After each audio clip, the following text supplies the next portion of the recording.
Good morning and happy World Population Day. I'm Lauren Reese, and on behalf of my colleagues at the Wilson Center and our partners at the Population Institute, it's my privilege to welcome you to today's discussion, Population and Development in the 21st Century. For those of you joining the Wilson Center for the first time, I'll say a quick word about us. The Wilson Center is a think tank mandated by the U.S. Congress to bridge policy, practice, and research. We are home to about 15 programs that focus on every corner of the globe and today's most pressing issues. The program I direct, the Environmental Change and Security Program, works to connect insights at the intersection of environment, population, and security to foreign policy and international development. Today's event is part of an ongoing collaboration between the Environmental Change and Security Program, the Wilson Center's Maternal Health Initiative, and the Population Institute. I want to thank Kathleen Mogelgaard, President and CEO of the Population Institute, and her colleagues for their support and the substance they bring to the discussion, which you'll hear on today's panel. This year marks the 30th anniversary of the International Conference on Population and Development. With the anniversary of this landmark conference, we see a heightened awareness of how much has changed and how much hasn't changed in the last 30 years. Later today, the UN will release its latest estimates and projections of global population trends. The world looks different than it did 30 years ago, and it's not just demographic trends that have changed. The last 12 months have been the hottest on record. Global wildlife populations have been reduced by an average of 69% since 1970 as a result of climate change, deforestation, pollution, and habitat destruction. In a number of countries, women's rights are being challenged and rolled back. These challenges are interconnected with those working to strengthen population and development investments. Understanding the changing risk landscape and where investments can be most effective is more important than ever. When the 179 governments came together in Cairo 30 years ago and envisioned a different approach to population issues, they laid out a program of action that set ambitious goals for improving reproductive health, reducing infant, child, and maternal mortality, and achieving universal access to education, especially for girls. The program of action emphasized sustainable development and the responsible management of natural resources. Significant progress has been made over the last 3 decades, but more is needed to meet the vision of ICPD, more awareness of the challenges and their growing urgency, more financing, more interdisciplinary approaches, and more inclusive approaches that recognize who is left out of the program of action. So today we're thrilled to be hosting a fantastic panel of experts led by Roger Mark D'Souza to share their insights on where we go from here. Before we get to the panel, it's my honor to introduce our keynote speaker, Dr. Priscilla Idele. Dr. Idele is a distinguished expert in demography and public health, who for over 3 decades has been dedicated to advancing the well-being of children, adolescents, and women around the world. She is the chief of the Population and Development Branch at UNFPA, where she oversees implementation and national capacity strengthening for censuses, population policies, and monitoring of sustainable development goals. Dr. Idele brings deep experience to the position, having worked with a number of international organizations, including UNAIDS and the WHO, where she played pivotal roles in shaping global health agendas and strategies. Her work has been instrumental in highlighting the importance of reliable data in addressing health disparities and promoting the rights and well-being of vulnerable populations. And we're so pleased to be welcoming her to the Wilson Center. Dr. Idele, thank you for being here today in the midst of what I imagine is a very busy day. The floor is yours. Thank you so much, Lauren. Distinguished delegates, panelists, ladies and gentlemen.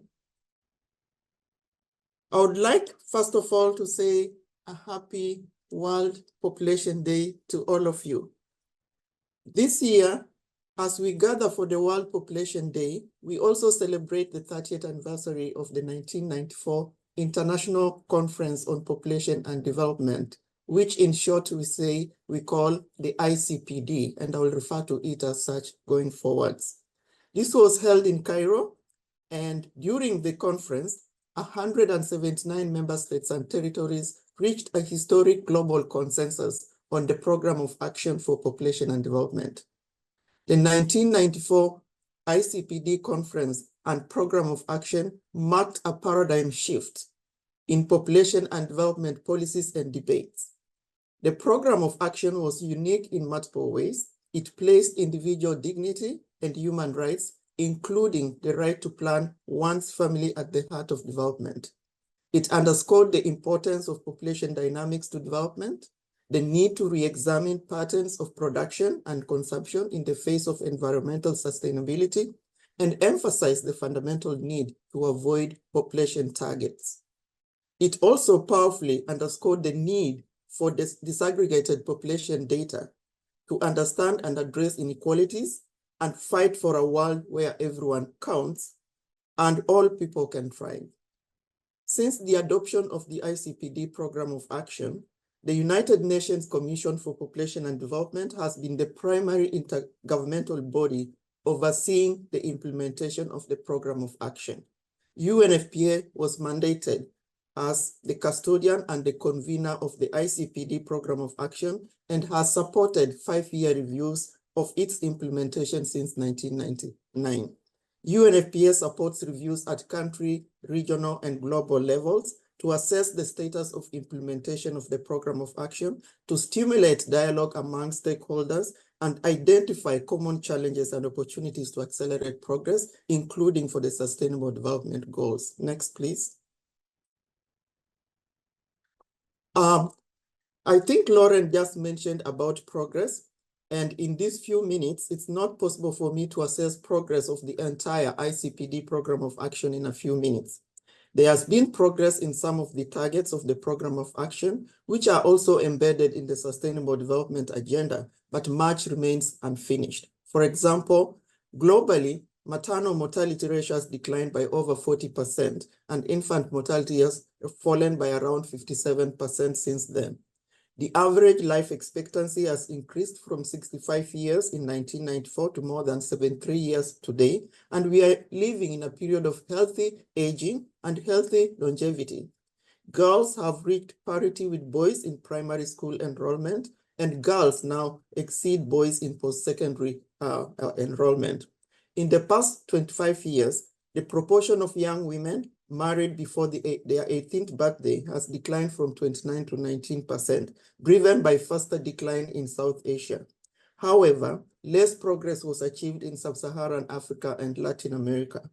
Family planning, as we can see on the chart, is accessible to millions more women and couples today, and more pregnancies are planned and wanted than before. Since 1994, the global proportion of women of reproductive age whose need for family planning is satisfied with modern methods rose from 70% to 77%. Sub-Saharan Africa has seen the largest increase, from a low of 29% in 1994 to about 57% today. Women have made steady progress in government representation, and not a single parliament or congress in the world today is male only.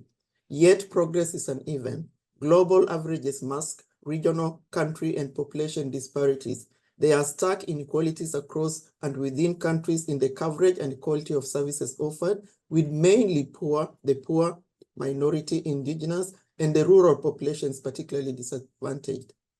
Annual reductions in maternal deaths have flatlined since 2016, and in some countries, maternal deaths have increased. The maternal mortality ratio remains very high in Sub-Saharan Africa, constituting 70% of global maternal deaths. The disparity between women's and men's formal employment is the same today as it was in 1994. We are not anywhere near the progress needed to end gender-based violence. COVID, conflict, and economic turbulence have set us back.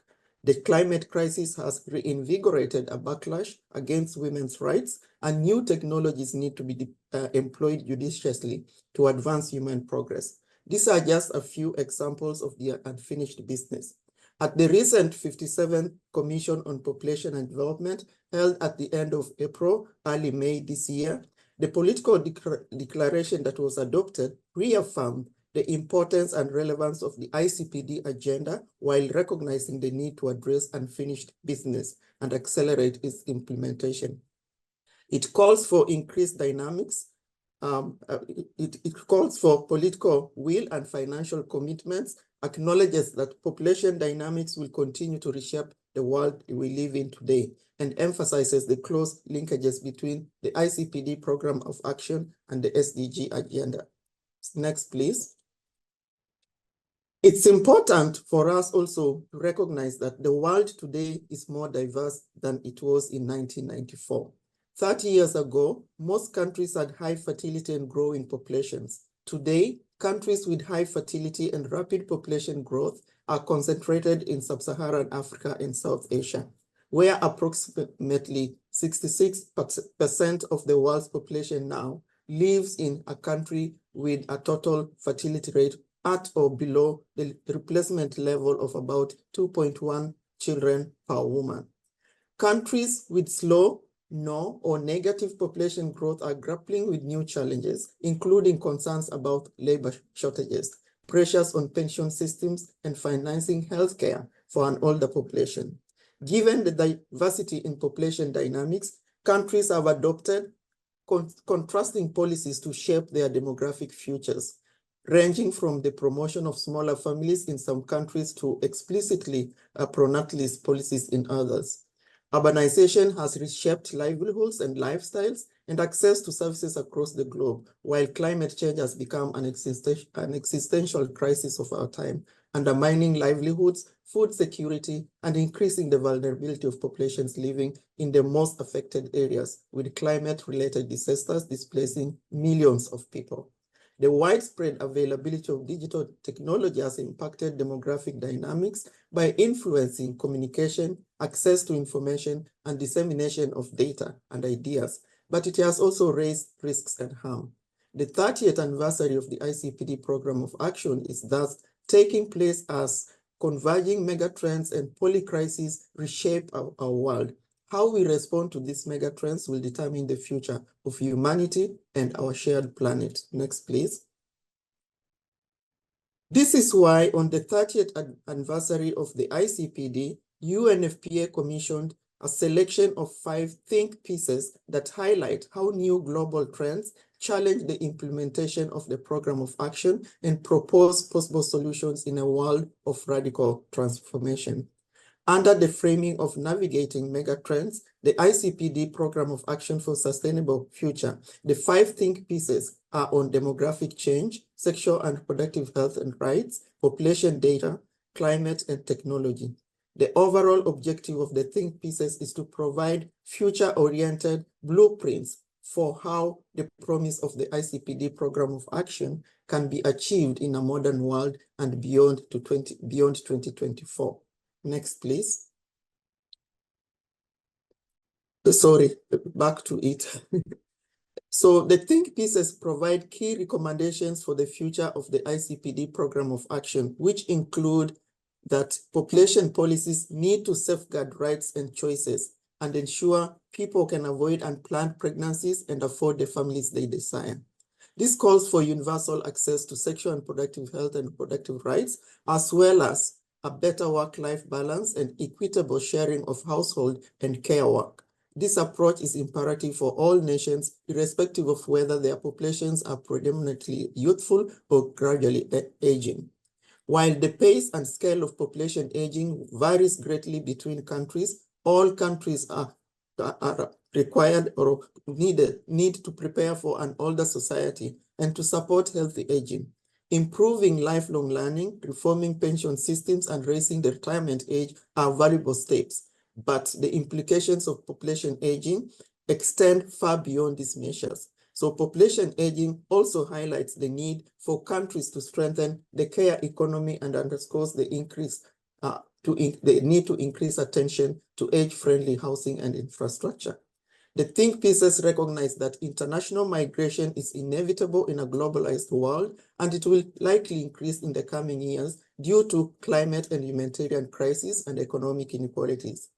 Governments are encouraged to reconsider policies that enable safe, orderly, and regular migration and support the economic and social integration of migrants as a pathway to sustainable development. So as the world faces the greatest diversity in population trends in history, it's crucial that countries use population estimates and projections to anticipate and to plan for demographic future. This requires strengthening data systems and more systematic use of the population data, including spatial distribution and age structure, and how these variables are projected to change in the coming decades. In light of the disproportionate impact of the climate crisis on women and girls, governments are encouraged to promote sexual and reproductive health and rights and women's empowerment as integral to climate resilience by ensuring that essential health services are protected during climate-induced disruptions and mitigating the risks of gender-based violence in households and communities experiencing a progressive erosion of livelihoods due to the crisis. So in summary, while the world we live in today is very different from the onset of the ICPD 30 years ago, the principles and the values remain as relevant today as they were in 1994. And they provide a framework for navigating global megatrends to achieve human-centered sustainable development. Thank you for the time and for listening. Thank you, Dr. Idele, for setting such a strong foundation for our panel today and for all of the work that you and your colleagues are doing every day. Appreciate your time today. As we turn to our panel, I'm pleased to introduce our moderator, Wilson Center Global Fellow, Roger Mark D'Souza. Roger Mark is the Vice President of Sustainable Markets at PACT, an international development nonprofit focused on human development. Roger Mark has been a longtime leader in the fields of integrated development, community engagement, and health. It was my privilege to work with Roger Mark from 2013 to 2017 when he served as director of the Environmental Change and Security Program and the Maternal Health Initiative, here at the Wilson Center. Roger Mark, it's always a pleasure to welcome you back to the Wilson Center. The floor is yours. Thank you very much, Lauren. It's good to come back home.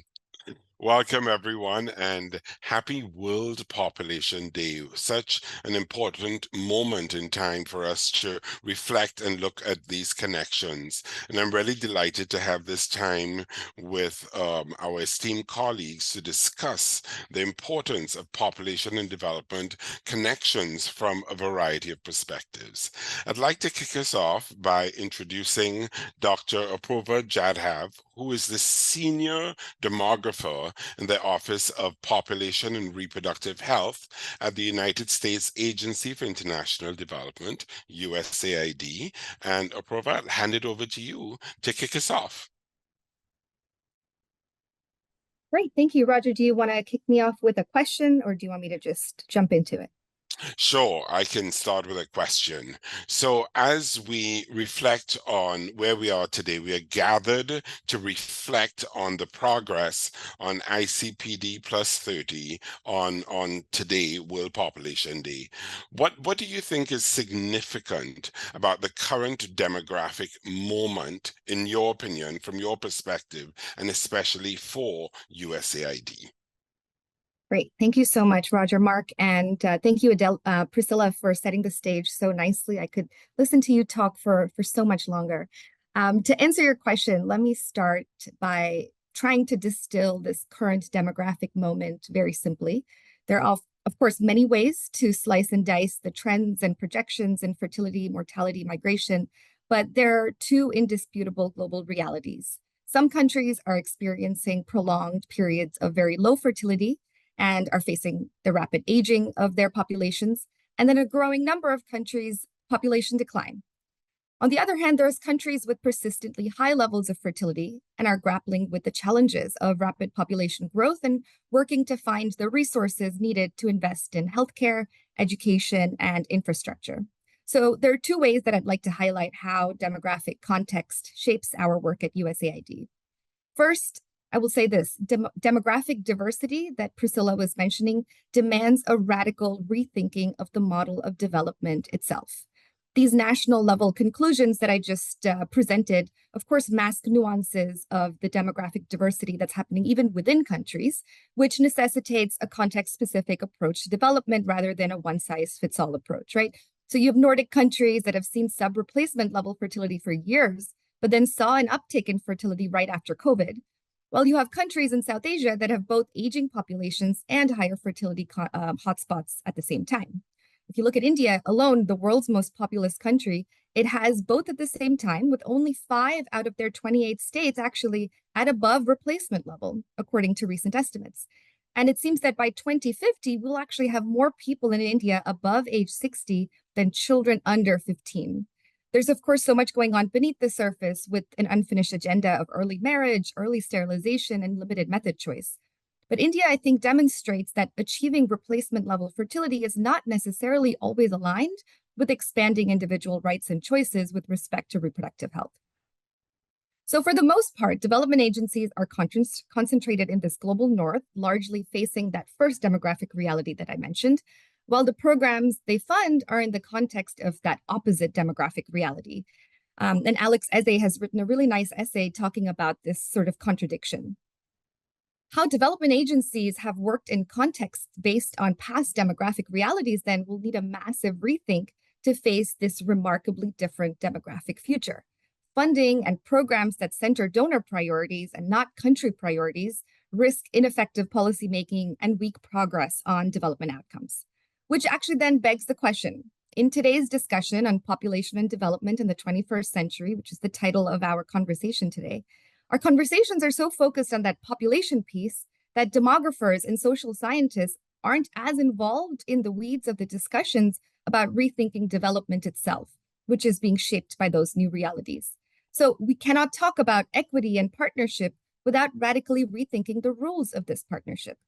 There is now widespread consensus that development and humanitarian assistance needs to be more responsive to the needs and priorities of local actors and communities and embrace their ideas for how to address them. Let's look at SRHR, for instance. Maybe countries want to work more on infertility or reproductive cancers, and we need to rethink what we're actually doing in many contexts based on their reality. The world's development and humanitarian challenges are vast and complex, but they're also inherently local. The same is true of the many opportunities to address these challenges. USAID's experience has shown that local leadership over where, how, and why we collaborate is the route to greater equity, effectiveness, and sustainability. USAID's localization approach then is a set of internal reforms, actions, and behavior changes that we are undertaking to ensure that our work puts local actors in the lead, strengthens local systems, and is responsive to local communities. And to challenge what our USAID administrator, Samantha Power, said, we've got to approach this work with intention and humility to interrogate the traditional power dynamics of donor-driven development and look for ways to amplify local voices of who've been left out of the conversation. This is very simply putting context and demographic realities of countries in the front and center for development strategies. The second point I'll make is this. Demographic diversity demands agility in donor priorities based on a data-driven approach. The countries that USAID works in look fundamentally different from the time we began development assistance in the 1960s to today. So if you just compare the set of 41 countries that receive USAID family planning assistance, 60 years apart, the median age was 17 compared to 21 today, projected to be close to 30 by 2050. The implications of this shift are profound, not only for health, where countries are facing this dual burden of disease, but also for other development outcomes. Within the health space, USAID has doubled down on investments in primary healthcare and health systems, understanding that our traditional sort of vertical siloed approach to addressing diseases or ailments piecemeal is not as impactful as a horizontal or whole of system approach. And this really became a focus in the wake of the pandemic, which saw the first global reduction in life expectancy since World War II. And so estimations on excess mortality and life expectancy helped us consider how to reclaim lost gains in health from disruption in health services and weak foundations, beginning with strengthening the under-resourced ranks of primary healthcare workers. This is now USAID's primary impact initiative and is one of the ways that demography is informing how we think about the work that we do. We can't talk about changing priorities without acknowledging the constrained resource environment that many development agencies and governments are operating within. It's imperative to understand demographic diversity in order to better devise strategies for a maximum return on investment.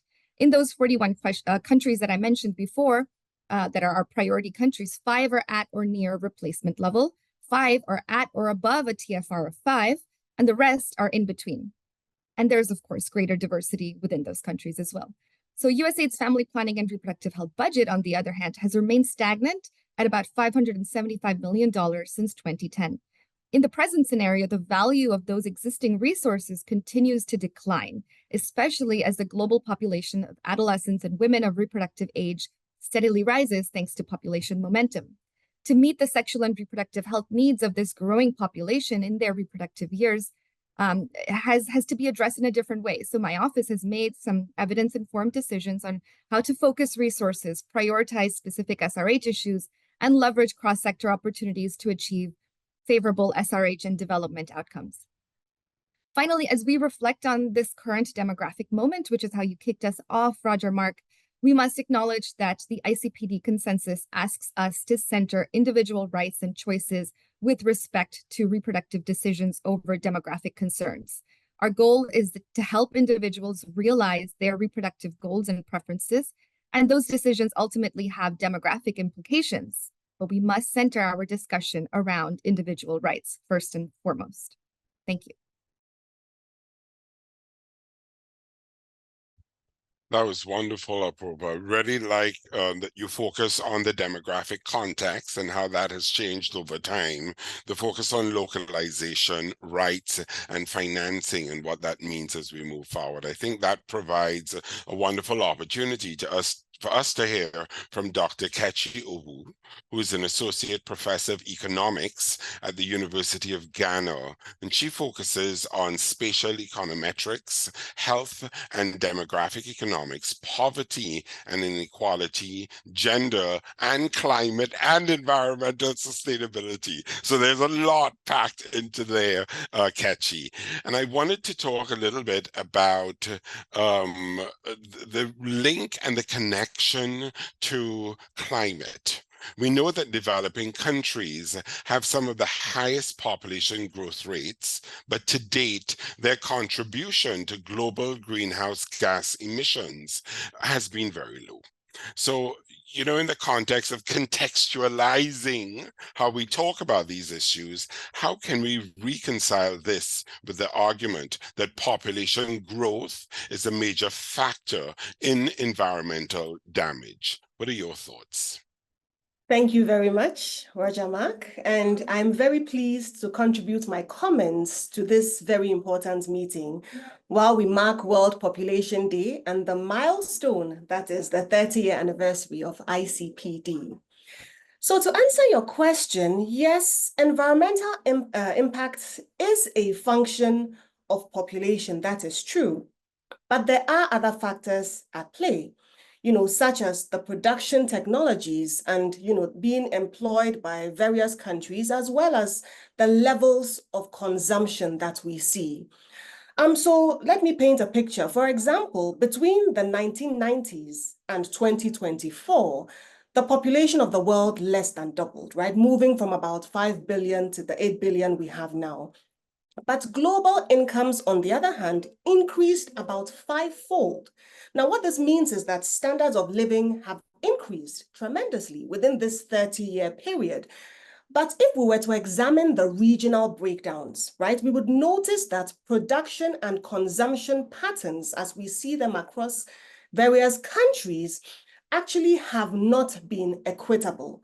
And this has tended to be led, majority by the global north. So on the one hand, despite their smaller populations, the presence of inefficient production systems and technologies have contributed largely to some of the issues of global warming and climate change that we experience in recent times. Now, on the other hand, while developing countries, are characterized by lower levels of consumption, when you compare these levels to what we see in developed countries, these large populations can still put pressure on the environment, right? Because with increasing populations come increased demand for resources to survive. And these can contribute to, the environmental degradation that we see, deforestation, loss of biodiversity, all of that. We also notice that, many developing countries that have these high populations are competing quite bitterly for scarce resources like land, water, and these can often culminate in conflicts and forced displacements, as Ms. Edele already touched on. And when we have these forced relocations of families, it can come with important and significant economic and then social implications. Now, when you put that together with what we see with the effects of climate change, it's not a far stretch to say that the standards of living that we are seeing in some settings are at precarious levels. Now, these same developing countries, right, may, however, have certain social and then cultural norms in place to protect the environment, despite their large populations. Let's take the case of Ghana, right? If we think about fishing, for example, there's the presence of certain conservation norms that are functioning within the country. For example, on certain days, fishermen are not allowed to fish to prevent overfishing. These fishermen also, those that try to harvest fish using their fishing nets, oftentimes will have the holes in these nets set to a particular dimension so that they are not able to catch or trap fingerlings, right? This again is aimed at making sure that we are not overly depleting the resource, our fish resources in our seas and then water bodies. When we think about farming also, in the case of Ghana, we also have certain days where farmers are not allowed to farm. It's all, geared towards, conserving the land resources, allowing the land some time to rest from the degree of farming that we see. We can even think about in the forestry sectors. We have cultural norms that have labeled certain forests as being, evil forests, so to speak. And again, this is aimed at preventing entry to excessive logging activities. And even if you look beyond some of these cultural norms, we do have certain formalized regulations and rules. So, for example, the ministries of fishery and also forestry are the ones who regulate the closed seasons for fishing and then for hunting. So even though we have these, large populations, we may not see such a large environmental footprint if these are at play. And then we can also have a situation where we have developed countries with their smaller populations, but as I mentioned, other things come into play. Excessive consumption, inefficient production technologies, these can also contribute to environmental degradation. And I want to conclude by saying that even though the contribution to environmental degradation and greenhouse gas emissions have been low in developing countries, again, when we compare to the situation in developed countries, we are seeing impressive increases in incomes. For example, even on the sub-Saharan African continent, this is likely to lead to increases in demand and consumption, and with attendant pressures on the environment. So even though I talked about the presence of these norms and cultural rules in place that are meant to protect the environment, once we see an uptick in populations and pressures for resources, they have the potential to render many of these conservation norms in developing country settings ineffective when the need for survival is strong enough. So yes, population certainly plays, a central role in environmental outcomes, but I would be guarded by saying that it doesn't play a singular role. And once we keep that at the back of our minds, we can then try to align what we see as a potential conflict between, population and then environmental outcomes in developed versus developing countries. Thank you. Thanks so much, Kechi. Wow, a lot of interesting connections there between technology, consumption, scarcity, conflict, increasing standards of living, and very importantly, social and cultural norms. So, as we look at these issues, a number of considerations to take into account. For those of you who are listening to us, I would like to encourage you to submit your questions in the question and answer box. We are monitoring those questions, and we'll be able to get to your questions as we continue with our conversation. I'd like to turn now to Emily. Emily Dwyer is the founder board director and head of strategy of Edge Effect, a globally diverse sexual orientation, gender identity, gender expression, and sex characteristics humanitarian and development organization. Emily, a really critical question for you. 30 years ago, the ICPD and the Program of Action included some aspects of population diversity, but left some out. For example, there's no mention of LGBTIQ plus people, and the concept of gender in the ICPD is binary. How does integrating LGBTQI plus considerations change the conversation that we're having on population and development? Thanks a lot, Roger Mark, and thanks also to the Wilson Centre for having me along today. Yeah, I mean, I think you're right. I mean, a lot of things have changed over the last 30 years, and that includes our understanding of what inclusion means and who needs to be included. So hopefully by now, inclusion is not an afterthought, but it is actually a design principle of the way we go about doing development. And hopefully we're doing inclusion not because we're considering people to be particularly vulnerable innately. And I think this is something which impacts many people that, for example, advocates for people with disabilities have been through a process of helping us understand that it's not a medicalized model, it's not a charity model that is the basis of inclusion of people with disabilities, but it's a recognition that society is structured in ways that marginalizes certain people. And so it's society's responsibility to change. And I think with the LGBTIQ sector, there's a similar kind of dialogue.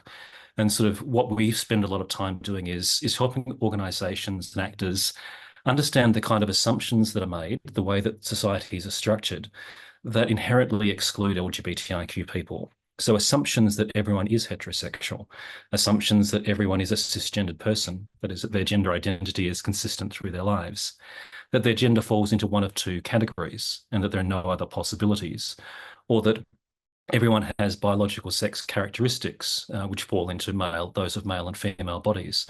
None of those things are true, but those are assumptions that so many organizations and processes continue to make in the development process.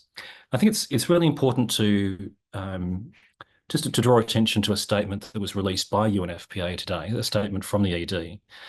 And part of it reads, for humanity to progress, people must be counted, wherever they are and whoever they are in all their diversity. To go uncounted is to be made invisible, and as a result, left unserved. And I think that is a very important point for UNFPA to make. LGBTIQ people are part of populations everywhere. We always have been. But there are very few development and humanitarian processes that actually result in LGBTIQ people being counted. So if you look at census processes around the world, there are very few of those that result in an understanding of LGBTIQ people within national populations. Household surveys usually also exclude LGBTIQ people for all kinds of reasons, but often because in household surveys, the household member survey doesn't necessarily want to talk about the LGBTIQ people in the household. Sectoral surveys in particular industries also leave us out. Needs assessments in humanitarian crises also leave us out. If we look at processes like the Sustainable Development Goals, where LGBTIQ people are also not mentioned, none of the indicators that are used to track data with respect to the SDGs disaggregate in any way for LGBTIQ people. And so in the voluntary national reporting that some countries do, again, we're not being tracked. What does this all mean in practice? Well, if we look at the 5 pillars of the ICPD, you could look at health and think about sort of the general health, access to general health services that LGBTIQ people might have, and the challenges they experience in terms of discrimination. And that was certainly apparent during the pandemic. You might look at specific health needs of specific populations, for example, transgender people, and the specific kind of interactions which they need to have with mental health and health services for a variety of legal reasons. You might look at the reproductive health rights of all people, including LGBTIQ people. You might look at comprehensive sexuality education and the extent to which that is inclusive of LGBTIQ people. I think you could go through all of the other pillars. You could go through place and mobility and think about the internal migration that often happens for LGBTIQ people, often moving to cities. You could look at migration frameworks, international migration frameworks, which again don't tend to mention LGBTIQ people, and think about the additional challenges that they face when they're crossing borders, when they're trying to resettle in other countries, and the very limited support that there often is. We did some research for the International Labour Organization a couple of years ago, looking at the experiences of low-wage migrant workers in Southeast Asia who are also LGBTIQ people. And the push factors often included the kinds of discrimination that those people experience in their everyday lives. The pull factors were often consistent with other migrants, in that people were trying to obviously improve both their economic situation and also their experiences of life. And while LGBTIQ people who were low-wage migrant workers often achieved some of those economic goals, it came at a huge cost.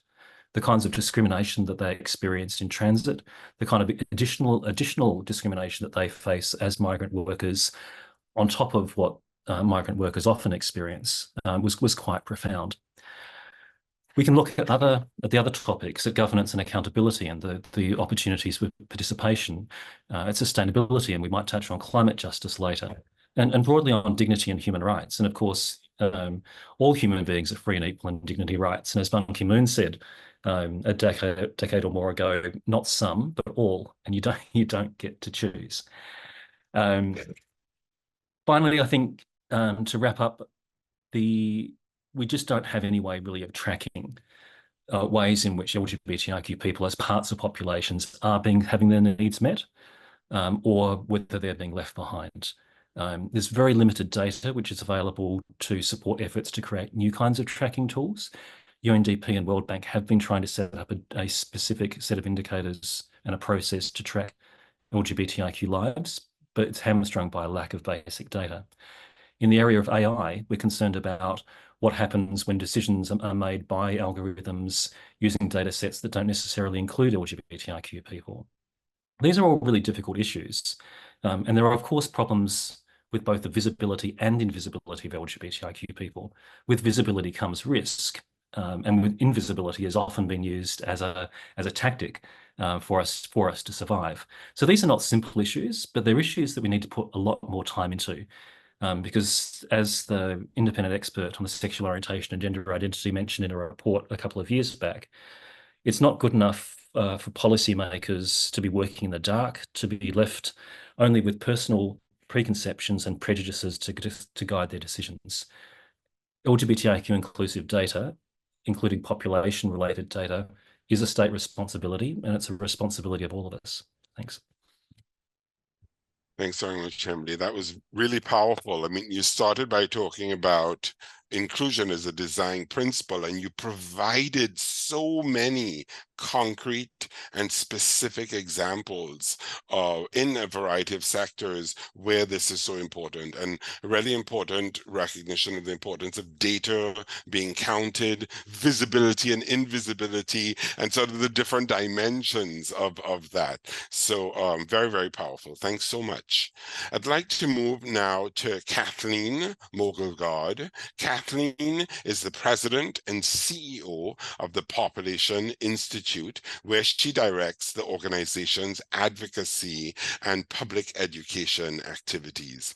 And Kathleen, we're so excited because today the Population Institute released a volume of essays, Revitalizing Population and Development in the 21st Century, International Conference on Population and Development 30 years on. What do you mean by revitalizing population and development? Tell us a bit more.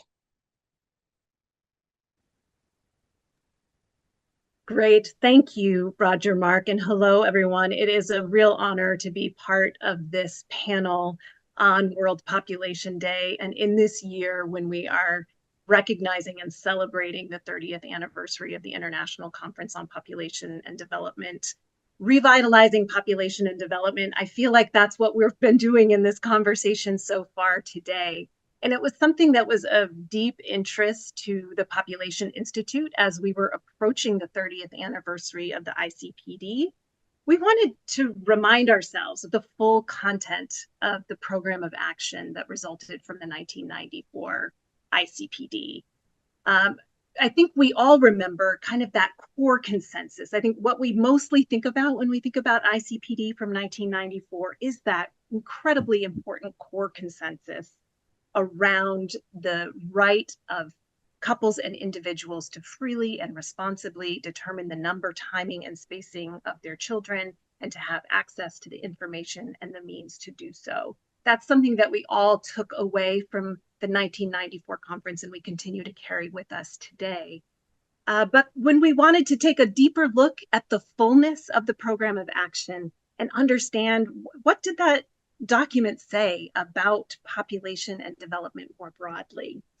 And what we found in the program of action was incredibly rich content that reminds us that population is actually a group of people, a group of individuals with hopes for their future, individuals who are deserving of rights and opportunities in their lives. And when we examine population trends, of course, we look at numbers, but the program of action helps us understand that behind every number is a person. And that when we are examining population trends, it is an opportunity to really better understand where inequities exist and where they persist. In looking at these trends at the population level, it's a really great opportunity to do that. And the program of action from 1994 does that in a really remarkable way. And we saw in the program of action the emergence of a number of key themes that were pertinent, very pertinent in 1994. And a lot of these themes have become only more pertinent today and deserve renewed focus given the way the world has unfolded over the last 3 decades. So we picked out 7 key themes from the original program of action that we thought were really interesting, where how things have evolved, where we wanted to revitalize conversations around these particular kinds of population and development issues. And we invited thought leaders from different sectors to reflect on the language of the program of action from 1994 and to help us understand where we are on those key themes today, and what kinds of actions are needed to really live into the vision of the International Conference on Population Development from 1994. I think we all recognize, as our panelists have highlighted for us today, that the job is not yet done on achieving that vision from the International Conference on Population and Development. So the thought leaders that we pulled together to respond to these questions and that are embodied in the essays that are included in this volume that we're releasing today help to shed light on the ways in which we can be directing investments and rethinking our priorities at some of these critical intersections. So the themes that this volume focuses on include broad questions of population and development integration, and particularly around questions like how to harness a demographic dividend. There is an essay authored by Dr. Nkechi and another colleague, Dr. Celine Delacroix, on issues of population environment and how that has changed and evolved and continues to really present new challenges as climate change unfolds in the world today. We've got a terrific essay from Nandita Bajaj that takes a nuanced look at the issue of reproductive autonomy and what that means for us today. Colleagues of ours who work in Guatemala did a really interesting dive into the language around migration that's in the program of action and how that is perceived in today's world. We've got colleagues who are very focused on indigenous justice and looking at some of the things that were said or left unsaid around indigenous communities in the original program of action and what that tells us for how we can move forward more effectively so that no one is left behind. Some interesting questions around behavior change communication. There is language in the program of action that highlights the importance of entertainment media, for example. And that is something that has certainly only become more complex and more potentially impactful in the world today. And then finally, we wanted to take the opportunity in looking at the original language of the program of action to remind all of us about the financing commitments that were contained in the original program of action. I could take a little time now to dive into some of those financing commitments, or will we do another round, Roger Mark? Should I say a few words about the financing commitments? We will do another round, but go ahead, talk about the financing commitments because it's so critical and everyone has raised it. Yes, absolutely. If we could have the next slide, please. And this slide is the original language around the financing framework from the program of action from the 1994 ICPD. And I think we all remember this, that there was a general agreement that to meet the financing requirements for global reproductive health and family planning commitments that were laid out in the program of action, there was this rough estimate that about 2/3 of the costs would be met by countries themselves, including country governments and out-of-pocket expenses from citizens, and that 1/3 of those costs would be met through external sources. And also the recognition that for some of the least developed countries, there would be a need for greater than 1/3 of the costs coming from external sources to really meet those needs. We wanted to take a look at where we are on this financing commitment and kind of how things have evolved over time in the last 30 years. And so we invited Dr. Joseph Speidel to work with us to do an assessment of where we have come. And I think a lot of folks probably know Joe Speidel. He's someone who's been involved in this movement for decades. He was at the original 1994 conference in Cairo, and he has served in many different capacities and viewed these issues from many different platforms as a physician, as a program implementer, as a donor, and as an advocate. And as Joe and I were going through the data, something that emerged really clearly to us is that we are very far from where we need to be in living up to this commitment, these commitments that were made as part of the original program of action. In 2019, the Guttmacher Institute estimated that it would require about $12.6 billion annually to meet the contraceptive needs of people in low and middle income countries. And the expenditures they estimated at that time were billions of dollars less than what was required to meet those needs. And this is where coming back to understanding population trends in conjunction with those individual rights is really critical. We know, for example, that there are almost 500 million more people of reproduction, 500 million more women of reproductive age today than there were in 1994. And yet the funding to meet people's needs for reproductive health and family planning services has not kept pace with that population growth. And as we were considering too these kinds of commitments, we thought about the kinds of leadership that have been demonstrated over the years. For a long time, the US government was a tremendous leader in providing financing, in thinking about how to really advance quality reproductive health programs that met the expressed needs of countries themselves as they moved forward in thinking about population and development and the really vital role that reproductive autonomy can play as an underpinning of sustainable development. And yet we have seen kind of a scaling back, especially on the financing side, in the leadership that the US government has played. Funding from the US government has stagnated at about $600 million per year for the last 14 years, even as the numbers of people of reproductive age has grown dramatically around the world. It's a complicated picture, of course, and we know that funding for reproductive health and family planning is something that gets really mired in political conversations. but we know that the return on investment that we see for people's health, for economic growth, that these are investments that are incredibly meaningful. And for folks who are following the appropriations process of the US government, we know that the US Congress continues to try to cut and further restrict financing from the US government for global reproductive health and family planning programs. We know that this is absolutely the wrong direction. And again, population trends, looking at population trends tells us that this is the wrong direction for us to be heading in. We have the next slide, please. This is a quote from the essay in today's volume that Joe Spidell and I authored. We know that the largest generation in history is on the verge of entering their reproductive years. And so this really does serve as a reminder as we're thinking about this 30th anniversary of the International Conference on Population and Development, as we're thinking about the intersection of all of these trends on World Population Day.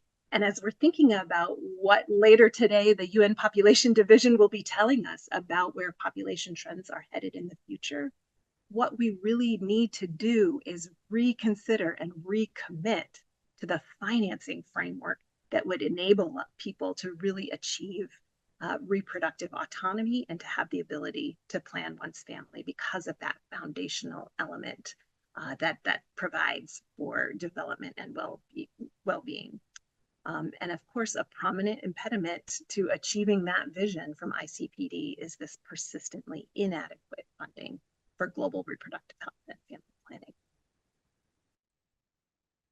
Thank you, Kathleen. Such a critical point that comes up all the time, this gap and sort of the return on investments and what it really means for how we are able to move forward as we look at these important commitments. Apoorva, I sometimes wonder, you know, as we think about these issues and we reflect on some of the key points that Kathleen has made, whether as a community we do enough of a job to share why population and demographics matter across the board and to overall development initiatives. And I wonder if I could ask you to talk a little bit about your perspective on why non-population experts or folks should care about population trends. And is that an effective way for us to make the case for additional financing and support? Why does demography matter for development? What are your thoughts? My short answer is no, we're not doing enough, but I will give you a longer response. I think the bottom line is that demographers must engage in conversations about population, as difficult as they may be sometimes within and outside our comfort zones. Too often, the discourse is not nuanced. Thankfully, today's is. And it's almost as Goldilocks herself would describe it. It's too high, too low, just right. Actually, I don't think we're at the just right anywhere in the world. When we know that population dynamics are just that, they're dynamic, they're not deterministic, right? And advances that we've made in looking at population level indicators, whether in maternal and child mortality, life expectancy, unmet need for family planning, these are public health triumphs. Population aging is a public health triumph, right? It's not a problem in and of itself. The problem is the lack of resources and strategic thinking at the local levels to plan for healthy and dignified aging in light of other perceived priorities that countries have right now. You know, how do we build smart cities? How do we envision health infrastructure for the future, social ties, social protection, et cetera, for those that are aging? And so thinking of demography then as an important lens through which we can understand development challenges is particularly important in these conversations, rethinking the idea of aid and our current lived realities of the compounding polycrises that our panelists spoke so eloquently about. So I think non-population experts should still value a demographic perspective, just as those of us in the demographic community need to understand those other perspectives in order to more fully address development problems. For this, demographers need to be more involved in those conversations beyond our echo chambers, because, as you said, does demography matter for development? It absolutely does. A country's age structure is not deterministic, but it does set the scene for political, economic, and social dynamics. Let's take a few examples. Population projections are important in urban planning and infrastructure. Knowing how many schools to build or hospitals and where is essential, right? Take a look at the example of Niger. The population of Niger is projected to double every 19 years. That means that in order to simply maintain the already low levels of education or infrastructure for healthcare, Niger has to double the number of schools, jobs, infrastructure every 19 years. And to Kathleen's point, all of this is going to take a lot of investment. Ensuring countries invest in their decadal censuses. Today's theme of World Population Day is kind of making everyone count. It's fundamental to collecting data that informs all aspects of development and ensuring that no one is left behind, as Emily has so eloquently described.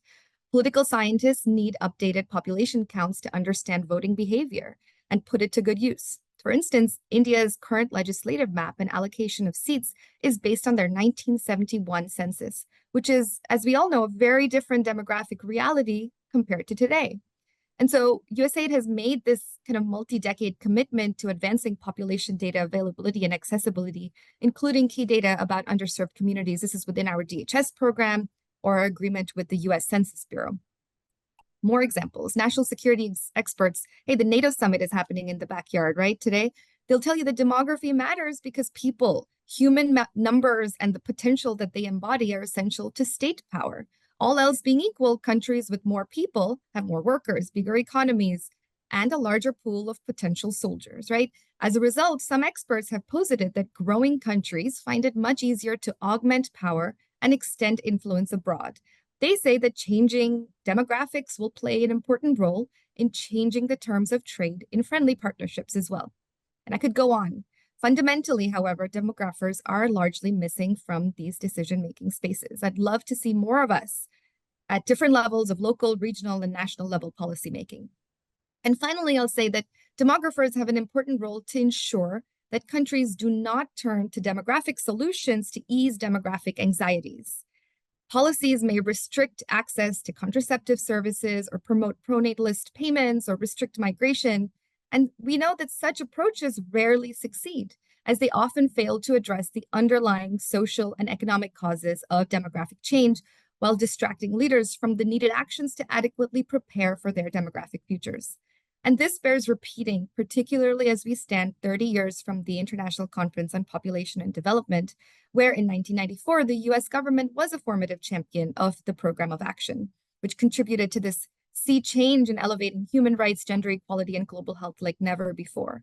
And as the largest bilateral donor for family planning assistance, even though we're stagnant, as Kathleen has mentioned, in the last 14 years, our commitment has spanned more than 5 decades. And the United States has been a proud partner in contributing to impressive achievements in sexual and reproductive health and rights across multiple countries and contexts. And such progress has only been possible through robust dialogue, shared goals, and social transformations. And the reach of this work is further extended through building political and financial commitments to support sexual and reproductive health by forging strong partnerships between government, civil society, as well as other donors, right? This includes situating SRH and rights not only as a health intervention, to kind of put a fine point on it, but also as a critical development intervention that is linked to increases in girls' education, women's empowerment, workforce participation, and reductions in extreme poverty. And so while our collective efforts have helped promote health and increase the quality of life around the world, we still have so much to do to achieve our goals for sustainable development and truly deliver on the promise of ICPD, as many panelists have laid out. So our work is only just beginning. Thank you. So much more to be done, and we've accomplished so much, but still a lot to do. So Kachi, I want to come to you. You know, we're hearing demography is not destiny. Demography is critical. It's really important. Making everyone count is important. And those of us operating in the development space very often see other components as we look not just at population dynamics. As you were indicating earlier, there are questions that emerge around technologies and innovations. And this, this always comes up as we look at these issues and how they come together. So I wanted to ask you to give some of your thoughts and perspective on what do you see as the potential around technologies or innovation to mitigate some of the environmental risks that you had mentioned around excess production and consumption. Thank you for your question, Roger Mark.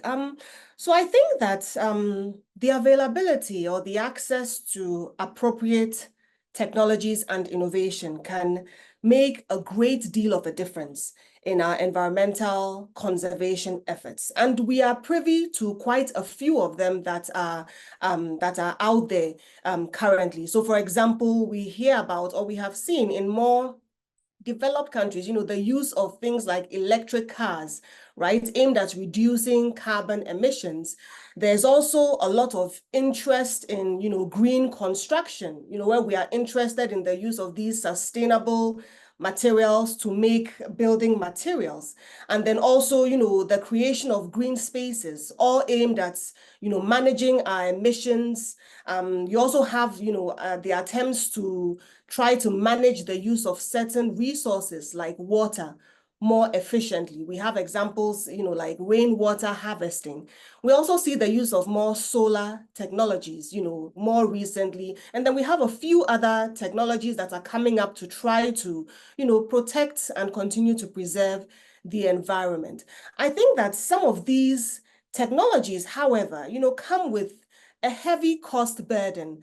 And what it means is that not all of these may be as accessible as we might want to global South countries. And of course, this presents a problem, right? It would be helpful to have, continued and more sustained international assistance to try to complement some of these local efforts that we are seeing, so that we can see, a strengthening of science and technological capacities within developing countries. We can also make a role, create an important role to be played by the private sector, right, in mobilizing locally available technologies and then scientific manpower. And I think that the importance of this local and contextual solutions was already discussed by our keynote speaker, Ms. Idele, in her earlier comments. Now, I want to touch a bit just on some of the activities that are going on in my country, Ghana. We know that there are a lot of efforts, for example, at energy conservation. We see a lot of emphasis on the use of energy efficient household appliances. We are seeing a lot more households take up the use of solar panels. And then with regards to water conservation, I already talked about, rainwater harvesting systems that are currently being developed, as well as, what they call low flow plumbing systems. In construction, we are seeing a lot of interest and use of locally sourced and sustainable materials. We are seeing the construction of, green roofs, vertical gardens, and so on. So the will and then the potential are there, I think, in both this context and other developing country context. And so I think that progress on environmental protection and conservation, using the application of existing technologies can certainly be ramped up, as long as, these cost burdens that I talked about are addressed. And I won't go into the issue of financing because Kathleen has already done a great job in talking us through that. But that will also be critical to ensuring that, the use of technologies to try to continue to conserve our environment, isn't stopped. That is certainly a very critical element. But I do want to mention that even if we are able to fully and equitably integrate, the needed technologies and innovations across all countries, even if, we get to the perfect state where everyone is able to get access to these means to be able to protect and conserve the environment, I think that there's still an argument to be made for incorporating sexual and reproductive health rights into countries' development policies. Apova has already talked quite extensively about this. And I say this because even if the effects on the environment are fully mitigated through technological progress, at the micro level, high fertility, which is a component of population growth, has social, economic, health implications for women, children, and then families at large. So beyond just the discussions on environmental protection, I think that there are still motivations to aim at reducing, unwanted, mistimed births so that we can be sure that we are improving the well-being of all individuals within the population. We already know the impacts if this isn't done. We know that women can suffer adverse implications on their schooling, on their employment, has implications on their earning capacities if births are too early or if they are unplanned. Mothers and children can suffer health complications, if births are too frequent. And then beyond environmental implications, there are other adverse implications, for increasing population numbers. And I think that this is advocative of, sound sexual and then reproductive health and rights policies within countries. So I think as committed as we are to preserving our natural resources, using, the growing body of innovative technologies that we are seeing, we should be just as committed to continuing to preserve and then advance sexual and reproductive health and rights in our various settings. Thank you very much. Thanks so much, Kachi. I love that you raised the question of the role of the private sector, also really critical. Emily, I'd like to come to you to talk a little bit about recognizing rights. Everyone's been talking about the importance of rights, and we've had some progress on recognizing the rights of LGBTQIQ plus people within the global development system, but there's also some resistance. Could you talk a little bit about some of the key challenges facing efforts for investments, policies, and programs to be more inclusive? Absolutely. Thanks for that question, because it is critically important. I mean, there are internal factors that hold back addressing diversity, which might be, assuming that general services are accessible to all, or not adequately financing diversity. But we really do need to address the backlash against rights-based development work. It's not only an issue, of course, for LGBTIQ people. The anti-rights movement is a patriarchal movement. It's an anti-feminist movement. It's an anti-democratic movement. It's pushing back against reproductive health rights that many people have fought for. And even as we're starting to make progress, in these different areas at different paces, we're now fighting on yet another front. And we've started talking a bit about financing, and there is a really strong financing dimension of this. I was just looking at an Overseas Development Institute report that estimated that in Europe, in the 10 years between 2008 and 2018, about $700 million US dollars had been spent by the anti-rights movement. And another estimate was that globally between 2013 and 2017, I know these are slightly odd periods of time, but this is hard to track sometimes. But between those 5 years, about $3.7 billion had been spent by anti-rights activists. So this is often dwarfing the amounts of money that's available to particular sort of rights-based sort of movements. And so, for example, LGBTIQ movements globally receive very, very much less than that as we're trying to articulate our rights as human beings and to be part of these processes. Now, not only do we have to be articulating that, but we are also fighting these other battles. It's happening all around the world. In the United States last year, 510 separate anti-LGBTIQ laws were introduced in different states. Many of them targeting education and health, in terms of access to services, access to information, and the rights and dignity of LGBTIQ people. That was up from 180 in 2022. So quite a dramatic increase. And of course, we're also seeing in other countries, Uganda and unfortunately Ghana, that I have to mention in terms of the anti-LGBTIQ law that was passed by the parliament there. And if that does get implemented, that it is truly draconian, and in the way that it criminalizes not only sexual acts, consensual same-sex acts between adults, it actually criminalizes identities. So just identifying as an LGBTIQ person becomes illegal. And it's interesting to note sort of the name of that bill, which we might call it an anti-LGBTIQ bill, but the formal name of the bill is the Human Sexual Rights and Family Values Bill. And so, there's a flow of money that we need to be examining and talking about, but there's also a flow of ideas and narratives that we need to be talking about a lot more. We need to address this head on. The anti-rights movement has been building in strength. They've been building the grassroots movements to support this. A lot of the support is multinational and global, and our response needs to be similarly sophisticated and determined and persistent. Or a lot of what we've been fighting for and a lot of what we've won will again be up for debate. Yeah, continuing battle, and the time seems to be getting more and more challenging. But as we continue to increase awareness, hopefully we can continue to mobilize others and additional support. So thank you.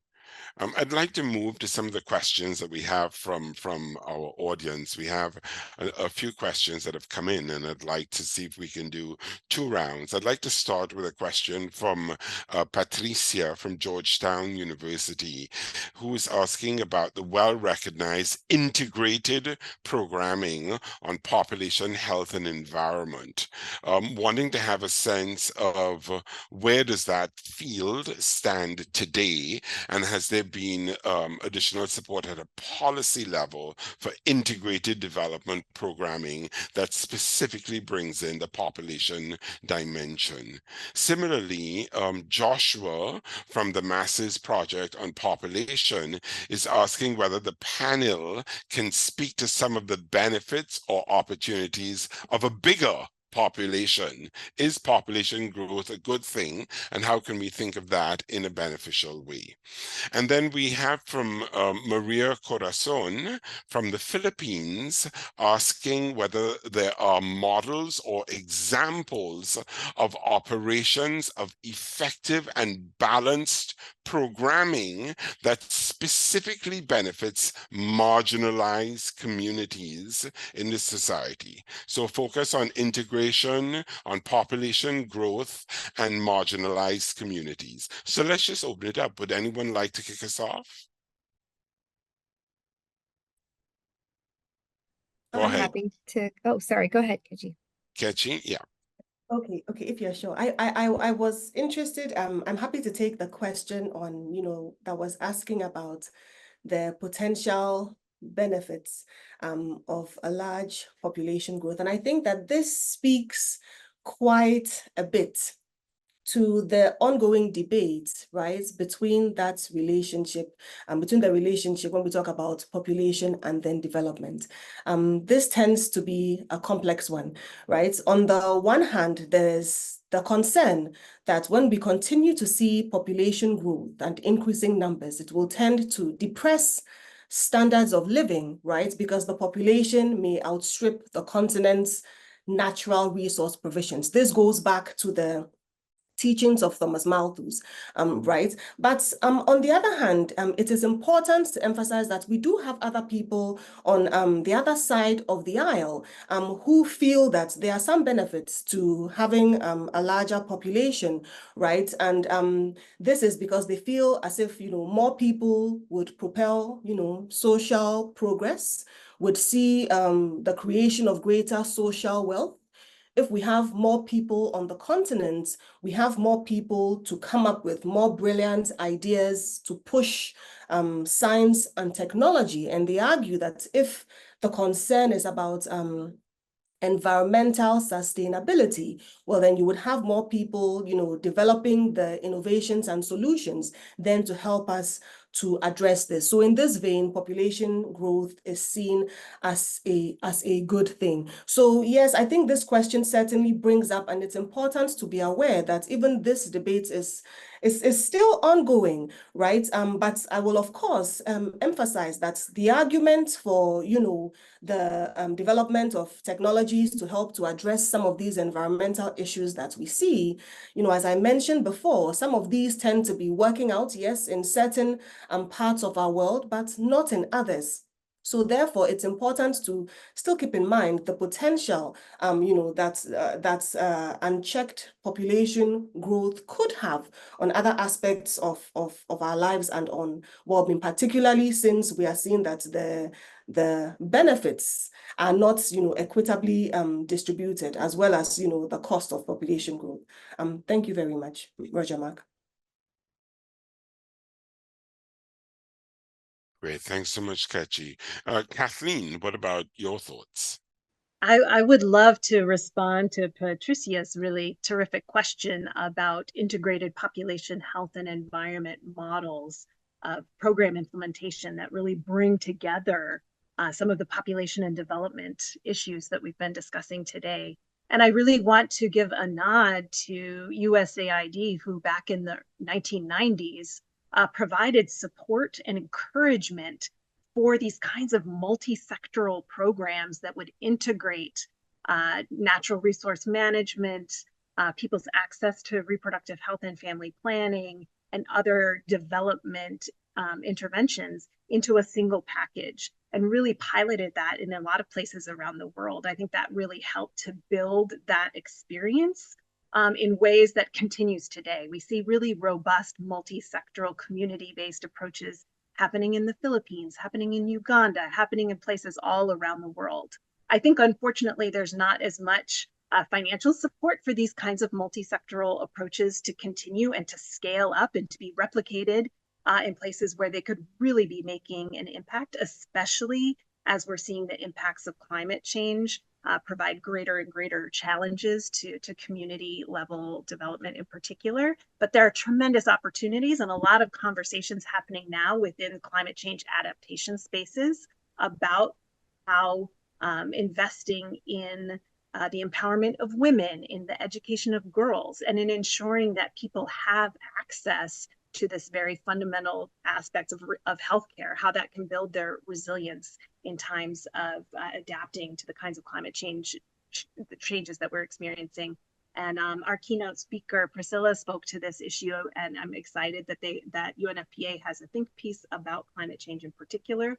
And I am very excited about the signals that we're getting in terms of thinking about these multi-sectoral approaches that incorporate reproductive health into them as we continue to grapple with the climate crisis.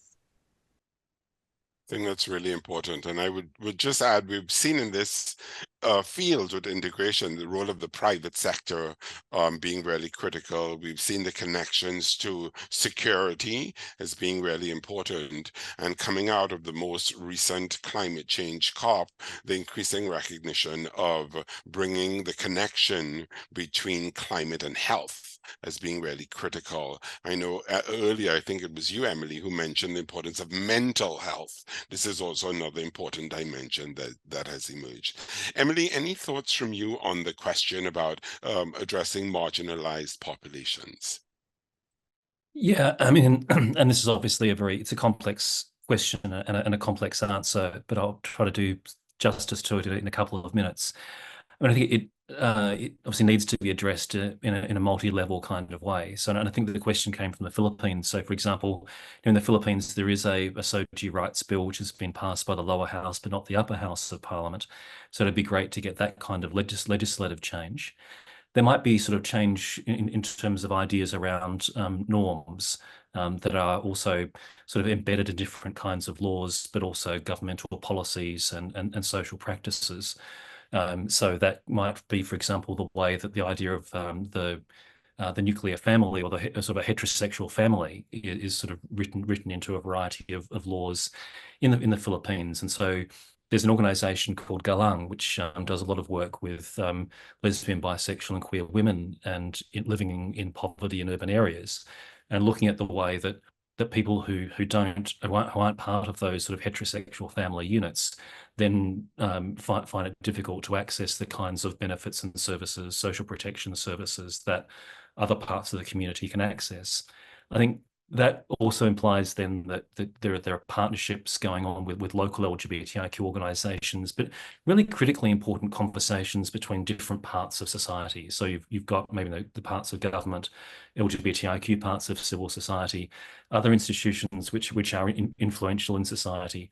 You might be thinking about the way that that media, or the way that particular understandings of people maybe as heterosexual, or as the family as a heterosexual unit, are being reproduced in, say, for example, television drama.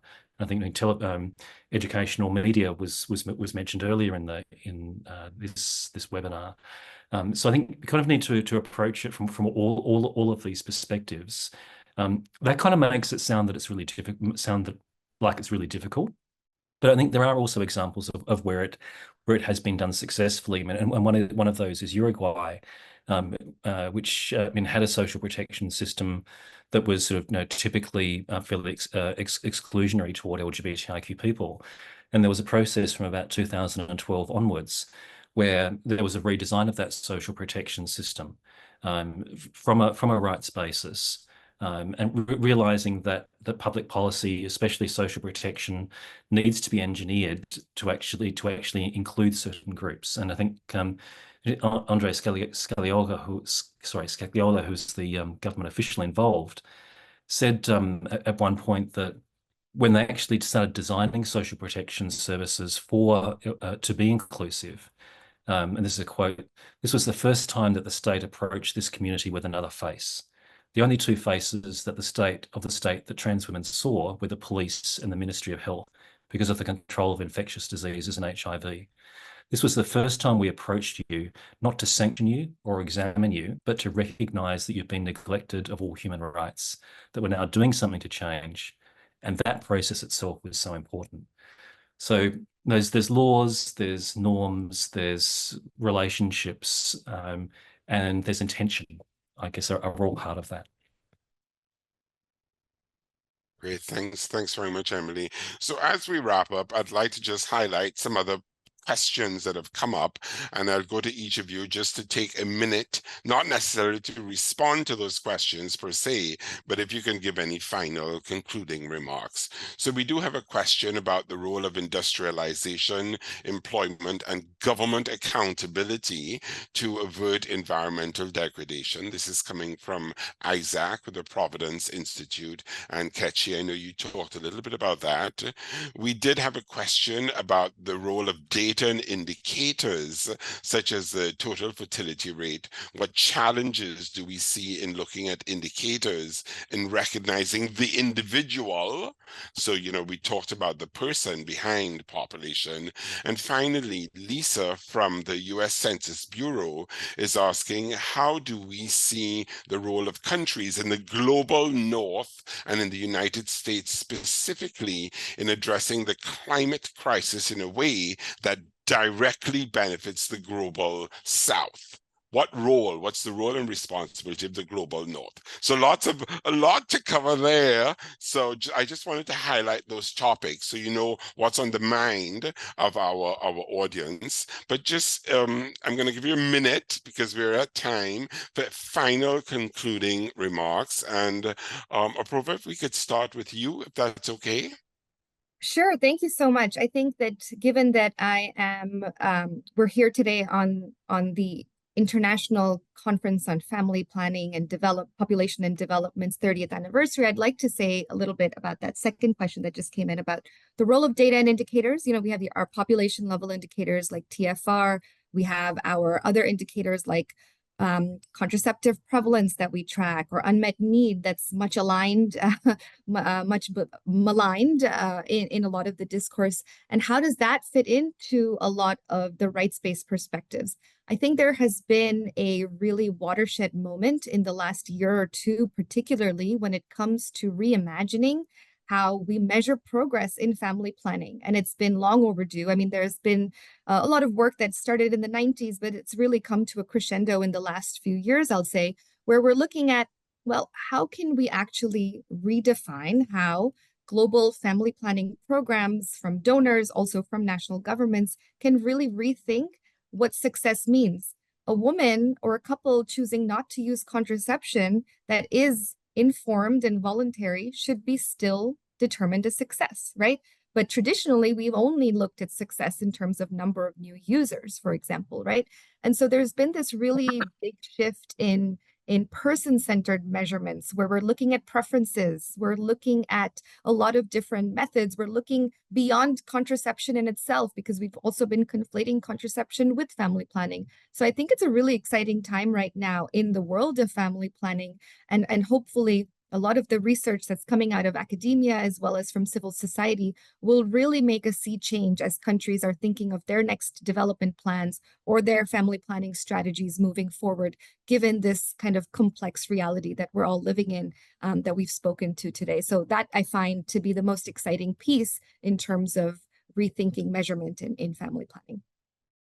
Wonderful. Very, very important. Ketchy? I will try to be quick. Yes, so I think I like that question about, the potential intersection between, industrialization and then the implications for the environment. And I think that's a very relevant question that's particularly developing countries are having to contend with recently, right? Because it is a challenge to try to figure out how to push a country's industrialization agenda, if you will, without necessarily compromising the quality or the state of the environment. Some people are of the view that, when the first industrialization revolution happened, these were not things that needed to be taken into account. But now we know that we need to be more aware about the environmental implications of industrialization. And I think that this again brings into play what Kathleen was talking about.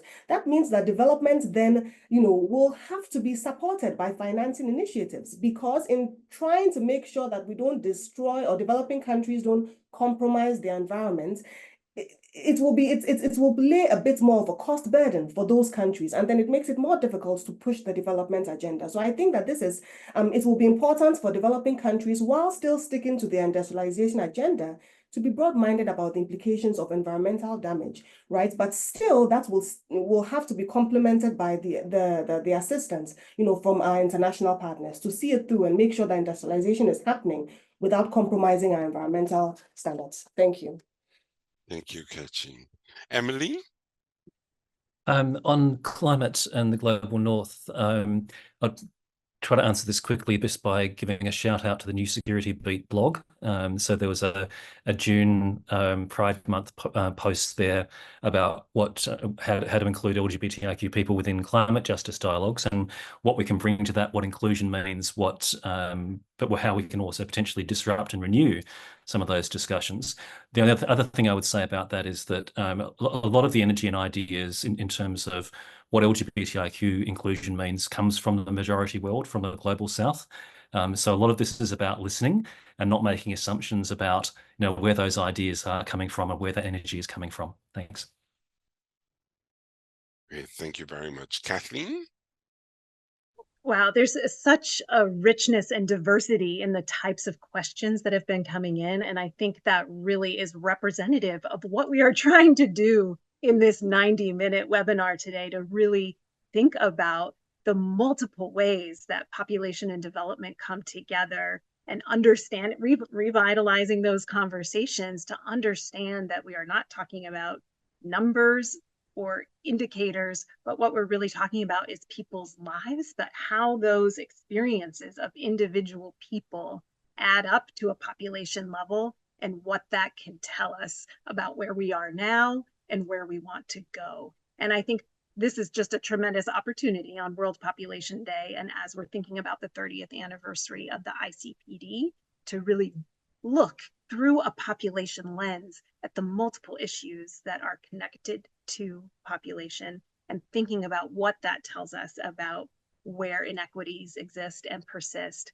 what that tells us about the future, what that tells us about the kinds of investments that we can be prioritizing today to get to the future that we want, and realizing that vision of leaving no one behind. And I'm just incredibly grateful to this terrific panel, to our tremendous keynote speaker today, to the good questions from this group. And I'm looking forward to continuing these conversations in the many places that we will have them.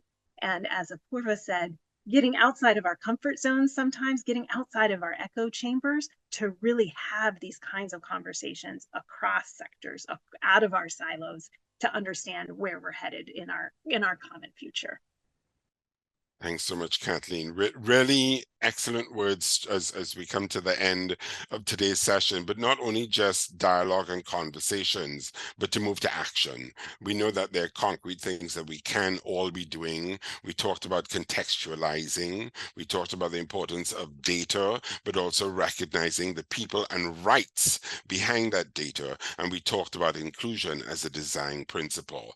So I'd just like to thank you and to thank our listeners today, and to let you know that the recording will be available on the event page shortly.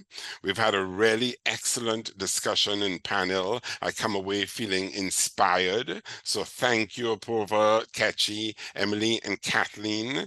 What a great way to spend World Population Day. Really, thank you. Thank you to the Wilson Center for always hosting relevant, on-point, timely, and important dialogues, and helping us have a sense of where we can take these dialogues to act and make a difference. Kudos to Lauren, Sarah, Claire, and the team. And thank you to the Population Institute for the good work that you do and for helping to make this event happen today. And happy World Population Day. Thank you and goodbye.